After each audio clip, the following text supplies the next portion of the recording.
Sydney వన్డేలో భారత్ ఘన విజయం సాధించింది. 9 వికెట్ల తేడాతో ఆస్ట్రేలియాపై భారత్ గెలిచింది.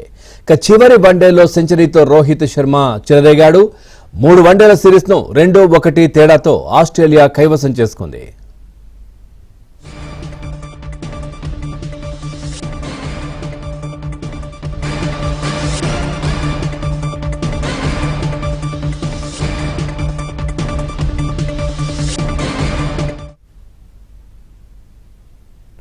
ఇక 46.4 ఓవర్లకే ఆలౌట్ అయి ఆస్ట్రేలియా 236 పరుగులు చేయగా భారత్ 1 వికెట్ కోల్పోయి 237 పరుగులు చేసి విజయం సాధించింది.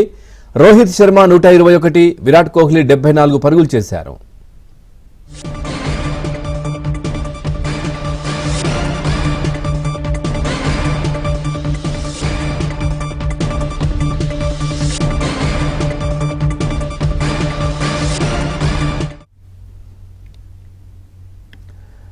చూస్తున్నాం సిడ్నీ వన్డేలో భారత్ ఘన విజయం సాధించింది.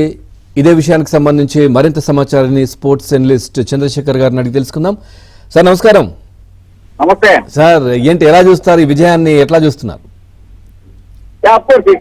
అంటే వైట్ వాష్ కాకుండా ఆపినటువంటి విజయం అది. ఆస్ట్రేలియాలో మనం వచ్చేటప్పటికే 2-0 తోటి ఉన్నాము. థర్డ్ వన్ వచ్చేటప్పటికే వైట్ వాష్ చేస్తుందేమో ఆస్ట్రేలియా ఉన్నటువంటి ఫామ్ ని దృష్టిలో పెట్టుకుంటే. Moreover Virat Kohli not in that form, 2 మ్యాచ్ల్లోనూ డకౌట్ అయ్యాడు. సో కాబట్టి చాలా సందేహాలు ఉన్నటువంటి తరుణంలో ఈ విజయం అనేటువంటిది డెఫినెట్ గా రాబోయేటువంటి సౌత్ ఆఫ్రికా సిరీస్ కావచ్చు, ఈవెన్ 2027 వరల్డ్ కప్ దాకా వీళ్ళిద్దరు ఆడతారా లేదా అనేటువంటి క్వశ్చన్లు తలెత్తినటువంటి సమయంలో ఇద్దరు ఫామ్ లోకి రావడం, పర్టికులర్ గా రోహిత్ శర్మ మీద ఉన్నటువంటి ఎక్స్పెక్టేషన్స్ ని నిజం చేసుకుంటూ అద్భుతమైనటువంటి సెంచరీ చేయడం. So it's a good sign for Indian cricket future. ఎట్లాగో 2027 వరల్డ్ కప్ కి ఒక ట్రయల్ రన్ గా ఇప్పటి నుంచి అన్ని కూడా భావిస్తూ ఉన్న తరుణంలో వీళ్ళిద్దరూ కూడా ఉంటారు అనేటువంటిది మరొకసారి స్పష్టమైంది. So it's a much needed victory. అంటే ప్లస్ మైనస్ అంటే ఏం చెప్తారు సార్ రెండు టీంలకు సంబంధించి? ప్లస్ మైనస్ అంటే యాక్చువల్ గా if you look at the plus కనుక చూసినట్లయితే డెఫినెట్ గా మిచిల్ స్టార్క్ ని నెగోషియేట్ చేసినటువంటి విధానం కావచ్చు. హ్యాజిల్వుడ్ అఫ్ కోర్స్ 1 వికెట్ తీశాడు, బట్ హ్యాజిల్వుడ్ పర్టికులర్ గా last match man of the match అయినటువంటి యాడమ్ జంపాని విరాట్ కోహ్లీ అండ్ రోహిత్ శర్మ నెగోషియేట్ చేసినటువంటి విధానం ఏంటి అంటే కనుక they are in committed soldiers. And actual గా అంటే ప్రతిదీ కూడా తేలిగ్గా తీసుకొని మేము లీవ్ ఇట్ అనేటువంటి దాన్ని ఒక పాజిటివ్ సైన్ పంపించారు. ఫస్ట్ 2 వన్డేల్లో కుల్దీప్ యాదవ్ ఎందుకు పక్కన పెట్టారు అనేటువంటిది ఒక ప్రశ్నార్థకమైంది. సో కాబట్టి టీమ్ కాంపోజిషన్ మీద కొన్ని ఎక్స్పెరిమెంట్స్ చేస్తూ ఉన్నారు. అది so this is the right combination అనేటువంటిది. అలాగనే హర్షిత్ రాణా మీద కూడా చాలా విమర్శలు వచ్చినాయి. అంటే గంభీర్ కోచ్ గా ఉన్నాడు కాబట్టి ఇతన్ని కంటిన్యూ చేస్తున్నారు అనేటువంటి విధానం. బట్ యాక్చువల్ గా అదే today Harshit Rana bowled.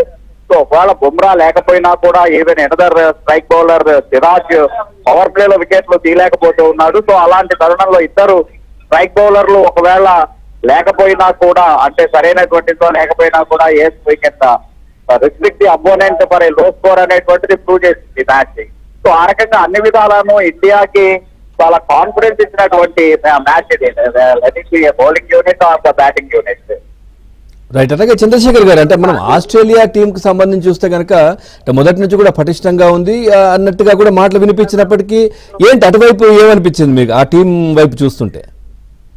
Actual గా the man in form Marsh కొంత ఇబ్బంది పడ్డాడు. అలాగనే ట్రావిస్ హెడ్ అంటేనే అసలు ఇండియా మీద చెలరేగి ఆడేటువంటి ట్రావిస్ హెడ్ ని 3 వన్డేల్లోనూ కూడా కంటైన్ చేయడం అనేటువంటిది, కంట్రోల్లో పెట్టడం అనేటువంటిది మన సక్సెస్ కింద చూడదు. సో అది ఒకటి. సపోర్ట్ బ్యాట్ కమిన్స్ లేకపోవడం వాళ్ళకి డెఫినెట్ గానే ఒక మైనస్ పాయింట్ అయిందనేటువంటిది చెప్పచ్చు.